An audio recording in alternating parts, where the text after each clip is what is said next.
So I had someone write to me and say that they have a Green-cheek Conure. This is the back of my Green-cheek Conure. There's her front. This is River. And the Green-cheek Conure was bonded to their Hans Macaw, who unfortunately passed away. They want to get a new companion parrot for themselves that they can free fly, but for the Green-cheek as well. What kind of parrot out of the choices they have would I choose, or would I recommend? Hey guys, I'm Kaylin, the author of the Parrot Bliss Bond. Please be sure to get your copy on Amazon.com today. If you want to learn about parrots, I have had over 20 species of parrots. I've probably had over 30 species of parrots. So I know one or two things about the personalities, about the species, about what they should eat, that kind of thing. And these are the things that help you create a blissful bond with your parrot. If you're used to hanging out and you're already creating a blissful bond with your parrot, welcome back. Thanks for being here. Let's get started.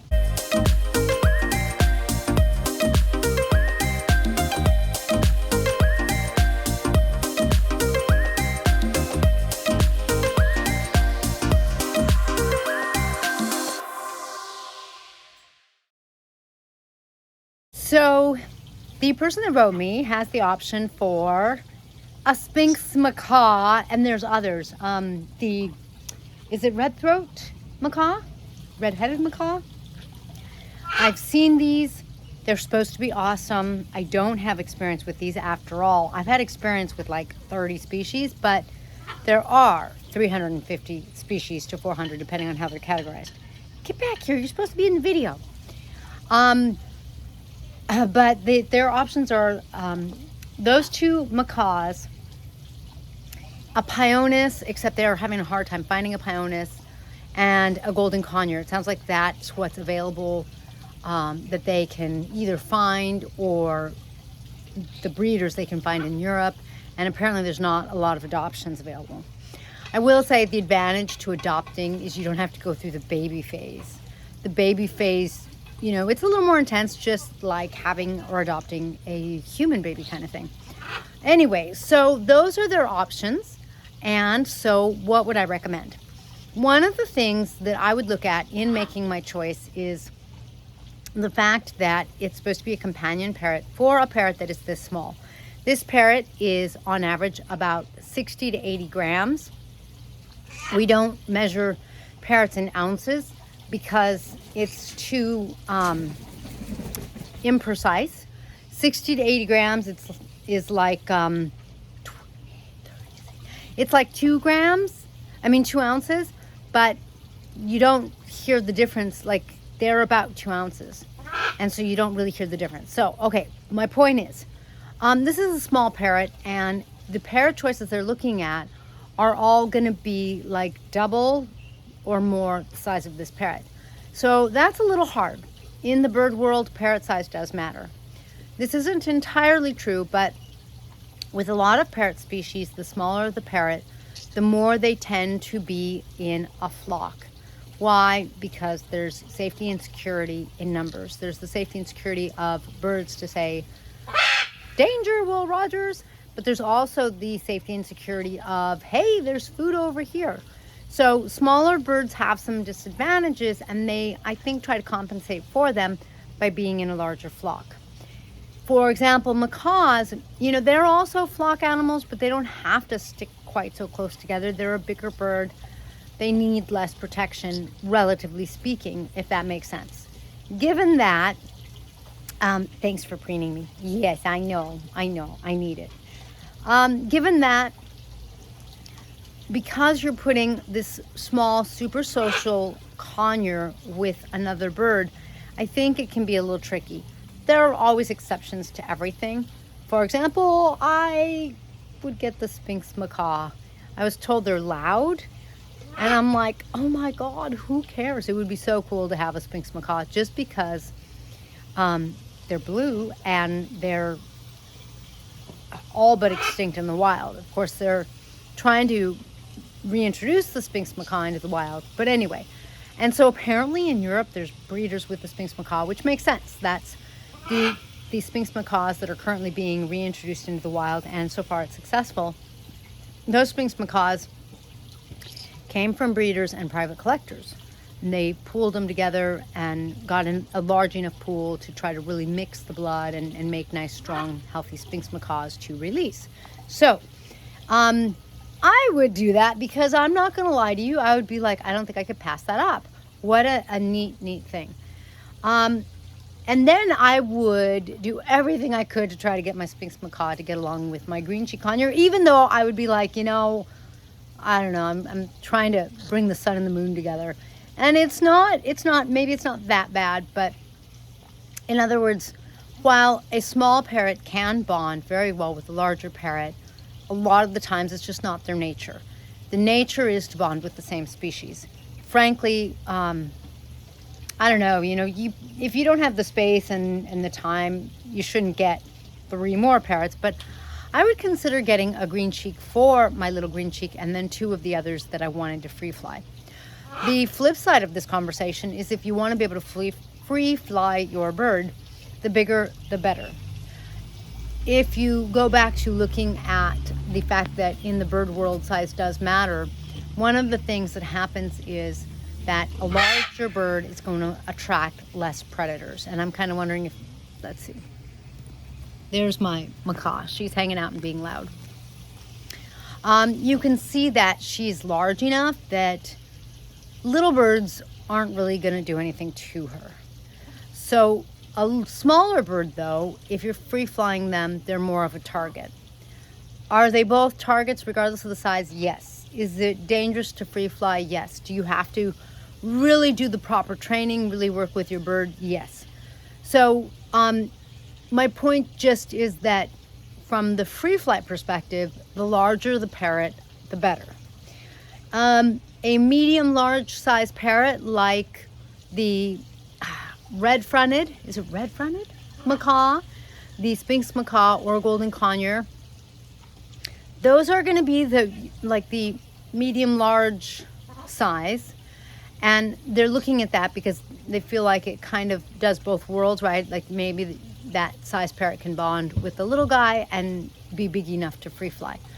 I think some of it also depends on where you're free flying. If you're free flying on an island, we're watching this show, and what I always say, it's this show and they have a private residence on like a Mallorca island or something in Spain, and I'm like, if I lived there, you know how many birds and bird cages I could have? And my husband's like, you could free fly them. I'm like, oh, I could free fly them. And the thing is, you know, because there's ocean, once you teach them how to fly and recall and stuff, it's so nice because there's like nowhere for them to go. And on the island, it's unlikely that there's predators. Like it's not that big of an island. Like, oh my God, I want to go move there. Okay, so the point is though, some of it does really depend on where you're free flying. If you're by a forest, that sounds more dangerous. If you can go to a baseball diamond all the time, or a big warehouse, or a basketball court, you know, free flying's a piece of cake. If you can, you know, if you have a large enough house and you can free fly your bird there. Oh, look at who just dropped in. Hi, sweetie. You thought you'd drop in? And now I'm going to watch them carefully as I talk because Kailani is a larger bird and I don't want her to hurt River. Kailani is a Catalina macaw, in case you're curious. Okay, so some of it does, some of where you're free flying does matter. I know, I talk with my hands. And so you have to just let me, if you attack my hand every time, I'll put you on the floor. Those aren't real nips, so I don't mind, but you know, if you make me mad, then I'm going to have to put you down. So now she's getting closer to River, so I'm going to trade River sides. Okay, so, you know, given those choices, I think that I would try to kind of do careful free flying, not too much, not too crazy. Here in the US, Golden Conures are not very common. They're not very easy to find, and they are expensive, and their price just goes up, it seems like, every season. Maybe that'll stop for 2023, but right now, it's every year it's higher. Hey, no, step up. I told you, if you pretend to bite me like that, you go down. Yeah. And there she goes flying off because she didn't like being down. Because I'm saying, hey, I'm the alpha, and I didn't like that. She did nothing to hurt me, but ears are off limits, faces are off limits, so I'm trying to train her. Okay, so like I treat my Golden Conure like she's made of glass. Like nobody breathe on her, you'll smudge her, nobody touch her, nobody, I mean, not literally, of course, but my point is River is clipped. I know, she's like the only bird that we've clipped. I don't really believe in clipping my parrots. I really believe in letting them fly. You see my macaw flies. She can free fly in here because between the white is netting or screen. And so it's safe. It's really wonderful. I'm very blessed. I'm very grateful. But I take River out places, and one reason is because River, she's gotten better, but she can't really be out in the main room with the big birds because she's little and she could get hurt very easily. So I decided that the best thing for her was going to be to clip her wings and take her out with me so that she can really spend some time with me. And I've done that. She doesn't seem to care at all that her wings are clipped. She's just thrilled to get out. She's happy. It was the right choice for her. I don't usually think it's the right choice for a bird. I haven't thought it was the right choice for, I don't think I have anyone else clipped. So that's important to me, but giving River the ability to enjoy her life was also really important to me. So my Golden doesn't get clipped, and so I won't take her out. And she's made out of gold, so I won't take her out. I really take care of her. I adore her.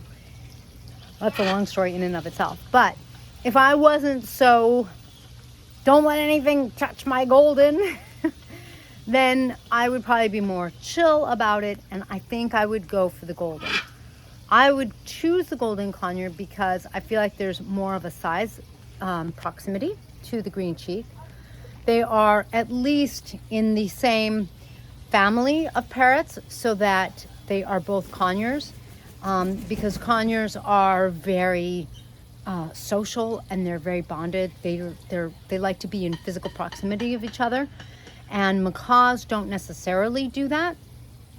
I mean, macaws might do it every now and then, but they are not bonded at the feather the way Golden Conures are.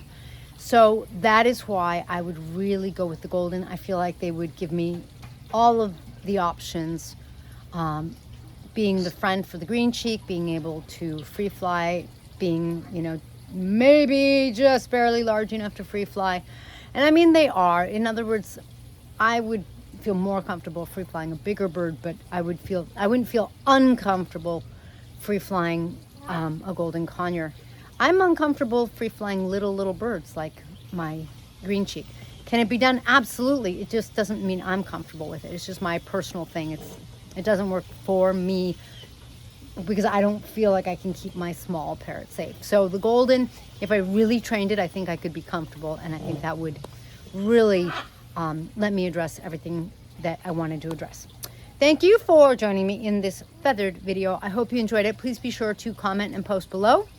And if your parrot is stressed out for any reason, make sure to get a bottle of Tink's Must Have Parrot Relief on parrotbliss.com. I'm working on posting a couple cute little parrot things on Parrot Bliss.